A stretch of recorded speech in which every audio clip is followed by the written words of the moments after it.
So we have here the NCAA Women's Volleyball Whip Around. Here we have for 9/16/2025. So we have the Wake Forest Demon Deacons against the East Carolina Pirates. They're at a set apiece here. Wake Forest took set 2, dominate 25-11 after losing the first set 25-20. And then in set 2, two teams that are one loss.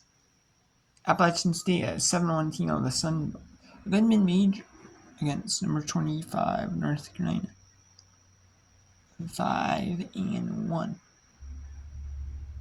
Baylor, number 25 Baylor.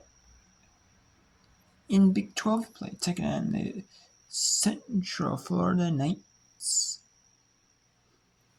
Are up 2 sets. Number 20 Baylor's. New Hampshire up a set on Merrimack.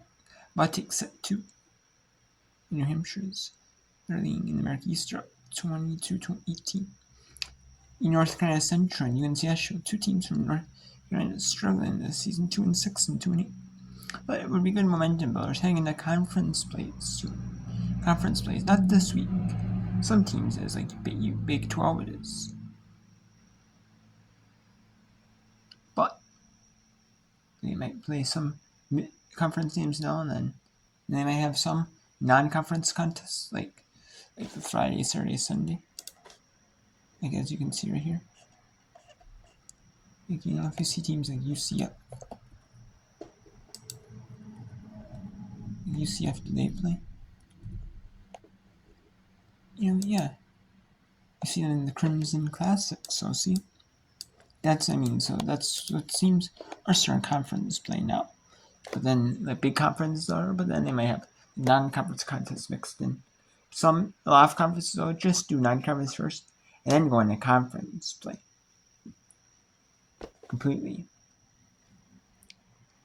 And then it's just standalone matches one after the other, like back-to-backs, or like when, or depending on how many teams you have, you might be doing, if you don't have that many teams, you might be doing back-to-backs, Friday, Saturday, or you might just be doing like one game this day, and then game the next, in a couple of days from now, like Friday, Sunday, like Thursday, Saturday, or maybe like you might have like a Tuesday, Wednesday, and then like a Saturday, or like a Wednesday, Saturday, Thursday, Sunday, that type of thing maybe, or like Tuesday, Wednesday, for Saturday. A lot of them are not play on Fridays, so too, Friday, Saturdays, or Friday, Sundays. Then we have Kansas, Wichita State playing number 6 Kansas, Wichita State. Wichita State leads early 4-2. And then we have Mississippi State 9-0 playing on SC Network Plus, taking on South Alabama. And then Mexico State, Mexico in Mexico rivalry, or not just teams. That's on ESP. That's on Mount Western. Mexico, so 6-2 Mexico State, 7-2 Mexico. A couple of 4-4 teams in Texas. Charleston State and State of Austin matchup.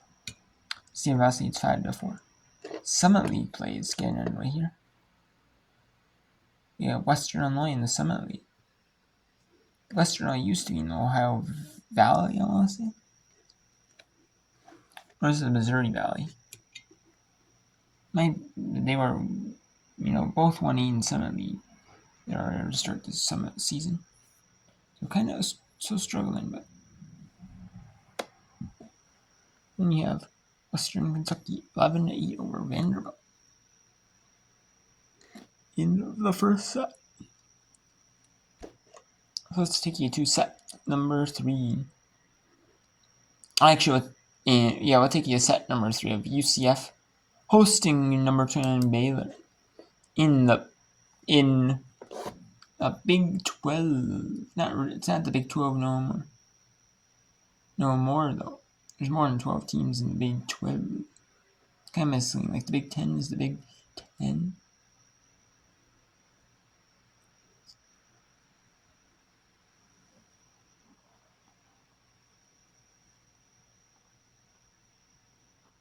Like, it's not like the Pacific Coast, where like they, like they actually changed the name of the conference. So many teams are in it. Yeah, actually, you don't.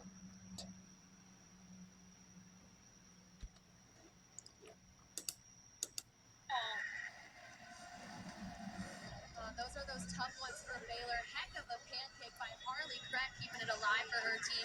Some nice hitter coverage, too. Just no one stepped in to take that second ball. Gotta have those if you're Baylor. Absolutely. UCF 12 to Baylor 9. Linde over on the right side. English. Hard cross. That one was right before the 10-foot line. Impressive. Skylar English, not that tall either, but man, she gets up there. When she absolutely unloads on a swing and hits it cross court, look out.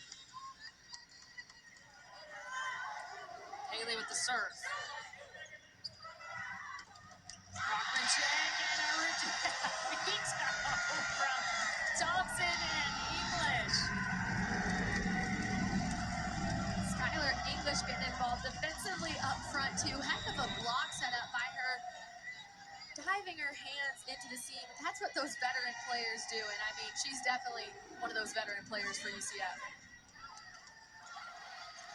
Kept in play by the Knights. Back over on the Baylor side. Essex says, no. I'm done with that. Puts it away. Gabby Essex said, all right, you can handle that. Well, how about this? I mean, heck of a dig by Alexa Haley, but when you're sending free balls to Baylor and Gabby Essex is up there, I mean, what can you do? Heck of a swing by Gabby Essex. That was a really fast offensive play. Service ace. Baylor in MJ McCurdy, sophomore from Frisco, Texas. I believe that's her third ace.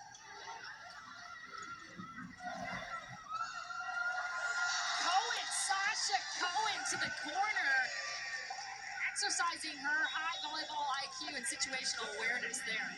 Yeah, great court vision by Sasha Cohen sitting into that deep back corner, catching the defense for Baylor on their heels. Sarah Mendoza checking in for the serve, has one ace under her belt this evening. UCF still holds the lead, 15-11. Essex straight down. Baylor's going to continue feeding Gabby Essex when they get those perfect passes. Great set by Haley Craig to go to her middle, and Gabby Essex putting it down. Yeah, Essex also a Big 12 preseason team player. UCF not able to return that ball. 15-13. The Bears closing in.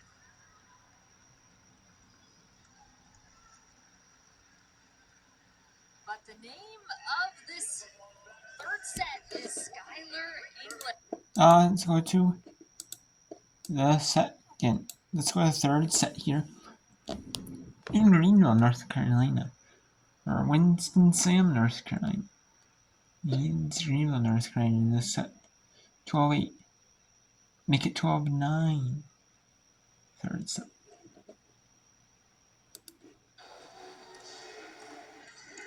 And here's one of the bright spots in the portal for ECU. UAB transfer Brooklyn Allison.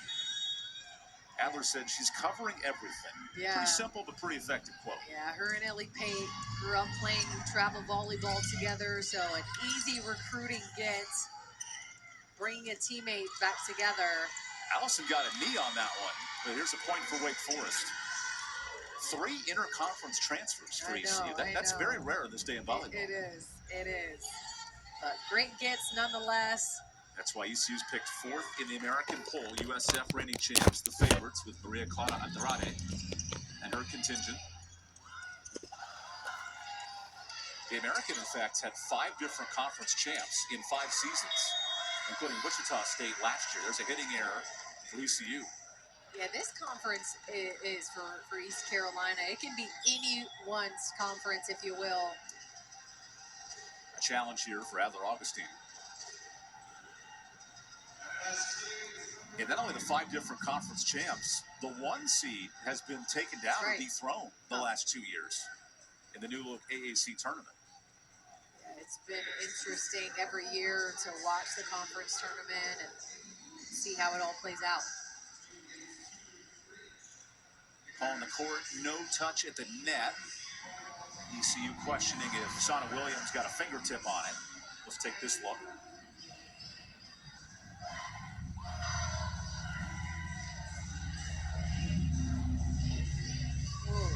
Looks like a finger to me. Bend there.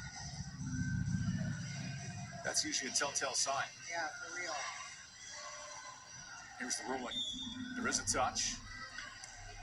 So East Carolina 2 for 2 in challenges, maintains its opportunity.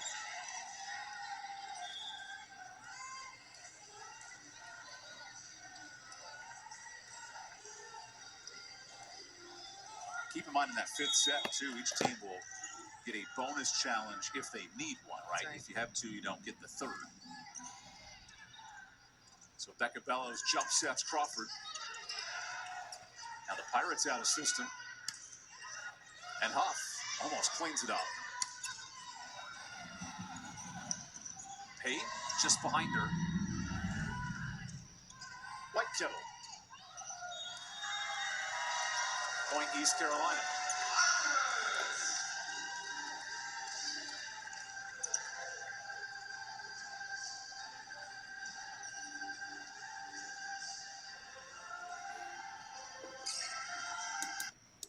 Now let's go to North Carolina Central. All the meet against UNCS. All the Big South. Eat all here.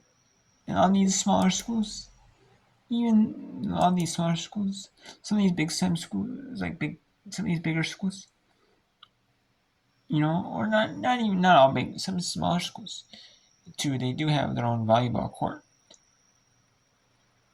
Their own volleyball. Some of them just have their own little volleyball type court that they interlace with the football. Not the football, the basketball. Some of them have the dual high school. For a lot of schools where you see the volleyball lines on top of the basketball lines all year round. Some in college you might just play on the volleyball lines right there, but then they have the tiles they can put in. That can be put in during volleyball season. So